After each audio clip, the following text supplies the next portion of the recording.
안녕하십니까. 열린 시민뉴스 사법피해 열전 첫 번째 시간입니다. 저희 열린 시민뉴스의 사법피해 열전은 우리 사회가 사법피해를 받고 있는 사람들이 너무 많습니다. 그래서 그분들을 갖다가 시리즈로 해서 한 분 한 분 모시고 사법피해에 대해서 알아보고 또 그럼으로 인해서 앞으로 사법개혁, 검찰개혁 등을 하기 위해서 이런 시리즈를 마련했습니다. 오늘 출연하신 분은 사법피해자 김영경 선생님이십니다. 인사하시죠. 네, 저는 한 20여 년 전에 그 사회적 강자인 그 이명박 대통령 전 대통령의 동업자라는 김경준 씨의 그 불법을 밝히는 과정에서 진짜 이 너무나 일반적으로 상상할 수 없는 그런 검사 판사들의 그 증거 조작, 사건 허위 조작의 그 경험을 가지고 있습니다. 진짜 저는 우리 대한민국 사회가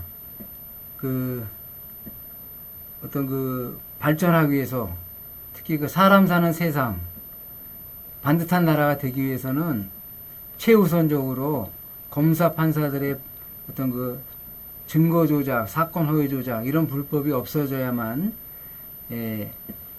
최고 필요한 그런 사항이라고 생각합니다. 그런데 근자에 이명박 유력 대권 후자인 이재명 씨 그리고 이번에 총선에 돌풍을 일으킨 조국혁신당 조국 대표 이런 사람들이 주장하고 있는 게 검찰개혁 완수더라고요. 그래서 그것도 저 같은 피해자들이 많아서 그렇게 돌풍이 이루어지지 않았나 이런 생각도 가지고 있어서 저의 사법 피해 경험이 우리나라의 사법 발전에 조금이라도 도움이 될 수 있을까 해서 한번 이 유튜브 방송에 나오게 되었습니다. 자, 그러면 이 사법피해 사법피해 측면보다 검사 판사들의 사건 허위 조작 그 정도가 어느 정도 심한지 일단 말씀드려 보겠습니다. 제가 겪은 거는 일반 선량한 시민들은 저런 검사 판사들이 어떻게 보면 사회적 리딩 계층이고 공부 잘해가지고 사법 보시도 패스해서 사건 조작 이런 걸 할까? 이렇게 생각할 수가 있다고 생각해요. 이제 형님도 막 저한테 그래요. 제가 이렇게 억울함을 당했다 그러면 그 정도까지 사건 이렇게 불법을 하겠느냐 이렇게 생각하는데 진짜 제가 당한 거는 조금 진실하고 조금 정도의 상당한 수준이라도 이렇게 허위 조작하는 정도가 아닙니다. 완전 그냥 어떤 사람이 그랬다며요. 석가탄신일도 성탄절로 바꿨을 정도로 자기들은 무소불위의 권한을 가지고 있다.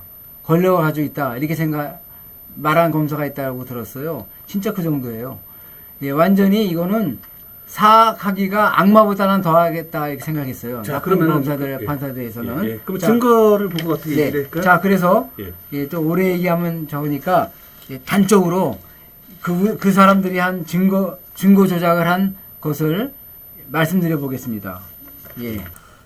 자, 그럼 증거물을 보면서 한번 사건을 한번 이 증거들이 어떻게 되는지 한번 말씀해 주시죠. 이게 진단서입니까? 네. 자, 제가 당한 사건을 간단히 말씀드려 보면 한 10여 년 전에 아는 친구하고 인터넷 등산 모임에 갔어요. 거기서 이제 그 친구랑 동양이라는 여자분을 알게 됐는데 어떻게 전화번호를 주고받게 됐는데 그 친구랑 알게 돼서 근데 그 여자가 이상하게 친구보다도 저한테 연락한 건지 자꾸 만나자고 한 적도 있고 등산 가자고 한 적도 있고 친구로서 지내니 좋네요 이런 문자를 자꾸 보내오고 사건 당일날도 뭐하냐 일산에 호수공원에 꽃박람회 하는데 같이 가자 그래서 자꾸 연락 오고 좀 안쓰럽기도 하고 그래서 그럼 꽃박람회는 사람도 많고 그러니까 거기 가기 그렇고 같이 운동이나 하러 가자 트레킹 하러 그래서 갔어요. 그래서 이제 저번에 만나고 두 번째 만난 건데 끝나고 나서 내가 술을 못 해요. 술을 근데 술을 먹자는 거예요. 그래서 근데 술을 내가 못하지만 그날 또 약간 집안에 일도 있고 그래서 이제 그냥 따라가게 됐어요. 근데 이제 그 여자가 그 뭐지 그 안진뱅이 술이라는 거 동동주라는 거를 권하더라고요. 그래서 근데 그거를 먹었는데 내가 술을 못해도 한 달 두 달 먹어도 달짝지근하니 자꾸 들어가게 되더라고. 그래서 완전히 진짜 예, 정신을 잃었어요. 근데 그 다음날 이 여자가 와서는 내가 성폭행을 했대요. 자기한테. 그래서 진단서를 보여주면서 그 5억을 달라는 거예요. 나 어이가 없어가지고 저는 진짜 그건 꿈에도 생각 못할 거거든요. 그래서 말을 하는데 무슨 벼락 맞은 것 같아가지고 여러 가지 얘기 해줬어요. 그랬더니 이제 고소한 거예요? 예, 그랬더니 이제 진단서를 가지고 고소를 했어요. 자, 중요한 건 이제부터 말씀드립니다. 자, 그 여자가 진단한 내용이, 고소한 내용이 이제 이거거든요. 예. 요거. 예. 안에 그 내가 술을 취해가지고 자기 그 여성의 음부 내, 예? 여성 성기 내 그 점막 부위에 상처를 냈는데 상처의 원인은 내가 이제 손가락을 막 집어넣어가지고 손톱으로 상처를 낸 거다 이렇게 얘기를 했다고 이제 그 검사가 수사한 거에 써 있어요. 자, 그런데 검사가 그 이제 수사를 했다면 고소인의 그 진술과 진단서 내용을 같이 봤을 거 아닙니까? 그렇죠. 그 이제 그 여자가 진단서를 증거로 냈으니까. 근데 이제 진단서 내용을 보면은 완전 달라요. 진단서 내용은 이렇게. 자, 좌측 소음순 외측에 2cm 가량의 상처가 났다. 그리고 이제 그 지리쿠 후방에 다발성 열상이 났다 이렇게 써 있단 말이죠.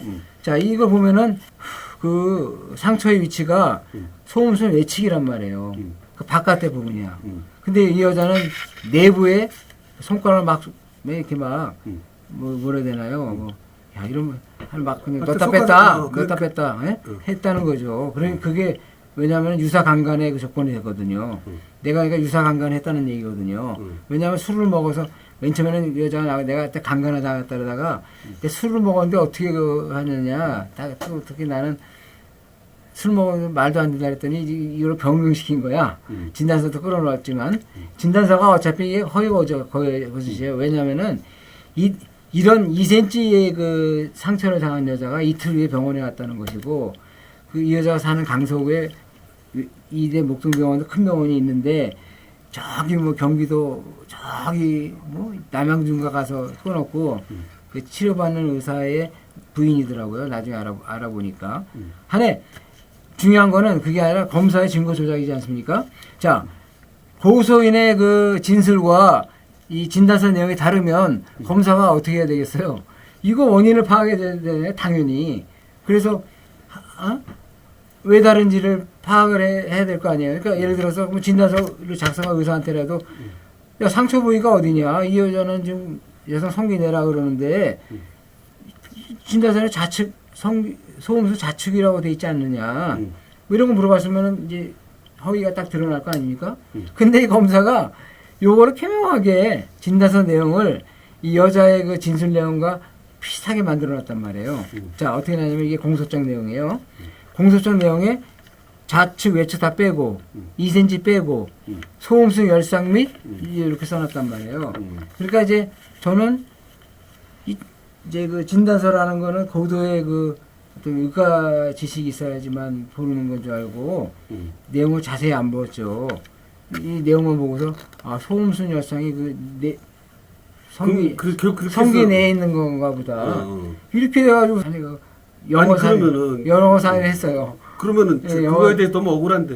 예. 그럼 그동안 가만히 있었어요? 그러면 예를 들면 검사라든지. 아유, 아니죠. 어떻게 했어요? 이 여자를 그 이후에 안 했기 때문에 모해이증 고소를 여러 번 했죠. 근데 어떻게 했어요? 예, 손해배상도 여러 번 하고. 근데 검사들이 무조건 다 기각시키는 거예요. 예. 왜냐면은 검사들이나 판사들 가만 놔뒀어요? 근데 내 생각에는 아까 말한 그 김경준 씨 건으로 그건 무슨 김경준이 무슨 말이에요? 이 사건하고 관계 있는 게 있어요? 그렇죠. 뭔가 정치적인 게 있어요? 그렇죠. 김경준이 이명박 씨 2014년도에 이명박 씨 동업자라는 김경준을 이런 사건이 이렇게 3개월 전에 이렇게 고소했단 말이죠. 아, 그러니까 김경주 씨가 깜빵했을 때, 예. 그 2014년에 이제 공무소유주 상임위수 예. 이런 걸로 해서 저 그 모든 손해배상에 다 이기더라고요. 다른 사람들한테. 그때 옵티 예. 무슨 옵셔널 캐피탈. 옵셔널 옵셔널 벤처스 코리아. 그 코리아의 예. 이제 그 피해 주주로서 이제 했더니 네. 그 김경준이가 그러고 나서 미국에 도망가 버렸죠. 아니 그거 아니에요. 잠깐만. 김경준이가 음. 그 당시에 범죄를 저질렀잖아요. 그러니까 주주들이 손해배상 청구했을 거 아닙니까? 예. 근데 다 이겨. 김경준이가 예, 예. 다 패소해 딴 사람들은. 근데 나만 이겼어. 뭐를 이겼냐면은 이 사람이 공문서를 위조한 걸 내가 발견했거든요. 그래서 위조 공문서로 이제 고소했더니 그 김경준이는 모르겠어요. 그 당시에 신문을 보면은 이명박 씨의 불법을 이제 밝히겠다 막 이랬다고. 근데 위조 공문서만 해도 플러스 한 5년은 더 살아야 되잖아요. 근데 김경준이는 그냥 석방돼서 외국으로 나가고 다시는 안 들어오더라고요. 참고인 중지로 돼 있어요. 참고인은 중지돼 있어. 예, 내가 고소한 거는. 하여 근데 나는 도리어 그냥 빡간에 들어간 거지. 몰라, 간에 내가 이런 걸 해서 그런지 나한테 막 그냥 이렇게 증거 조작까지 해서 그럼 그 여자가 뭔가 잠깐만요, 범죄를 뒤집어 씌웠단 말이죠. 근데 이게 정도가 약간 뭐 이렇게 한 게 아니란 말이에요. 비슷한 거 이렇게 약간 이렇게 조작한 게 아니라 증거를 완전히 이 진단서의 이 내용의 증거 내용을 예? 완전히 교묘하게 변조를 했단 말이죠. 이 고소인의 진술과 맞게 이렇게까지 증거 조작을 한다는 걸 말씀드리고 싶습니다. 너무 그러니까 억울한 왜냐하면은 지금 이 이재명 씨도 증거 조작했다 그러고 저기 조국 씨도 이 검찰이 이 증거 조작 이런 게 많으니까 개혁을 해야 된다고 그러는데 일반 서민들은 이걸 보면은 선량한 서민들은 에이 아무래도 검사들이 뭐 그렇게까지 조작하겠느냐 그렇게 생각할 것 같아서 근데 이상하게 또 이재명 씨도 조작했다면서 텔레비에다 조작했다는 증거를 명확하게 안 내놓는단 말이죠. 저는 이렇게 명확하게 말씀드리잖아요. 이렇게 예? 증거를 진단서를 완전히 조작해가지고서 이렇게 고소인 진술을 맞췄단 말이에요. 이거를 나는 만천하에 알리고 싶은 거예요. 국민들한테 알려서 이 검사 판사들이 이렇게 조작을 한다. 또 이재명 씨하고 조국 신당에도 보내려고 그래요. 왜냐면은 자 서민들은 이렇게 조금 정도가 아니라 완전 허위 조작을 당한다. 그러니까 앞으로 그 이제 개혁을 할 때 서민들도 좀 이 사건 조작을 안 당할 수 있는 그런 방안도 좀 넣어달라 이런 걸 말씀드려서 만나고 봅니다. 예. 이렇게 하여튼 유튜브 방송을 찍게 됐습니다. 예, 저희 그 열린 시민뉴스가 사법피해 열전을 지금 처음으로 계획했는데 너무나도 억울한 일을 당하셨는데 네네.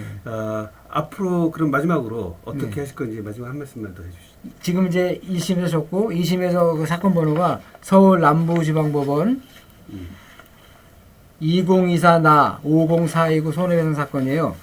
현재 담당 판사가 송승훈 판사예요. 이분이 내 생각에 이분도 또 기각시킬 것 같아요. 1심에서 기각시켰으니까. 그래서 이분한테 제발 좀 면밀히 살펴봐라.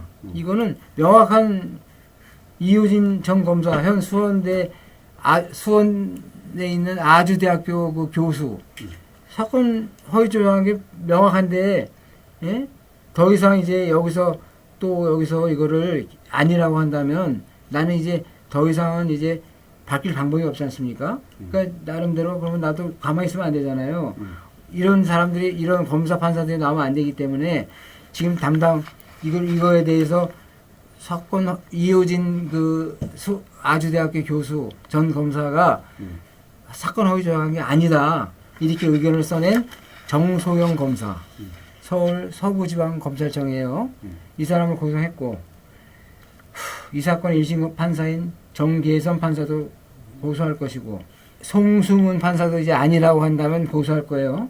그럼 이제 앞으로 계속 고소가 들어갈 거 아닙니까? 그럼 송승훈 이제 판사가 또 일단은 정계선 판사가 아니라고 했기 때문에 고소를 했는데 또 이제 뭐 또 정계선 판사가 바른 판단했다면 또 그 사람도 내가 고소할 거예요.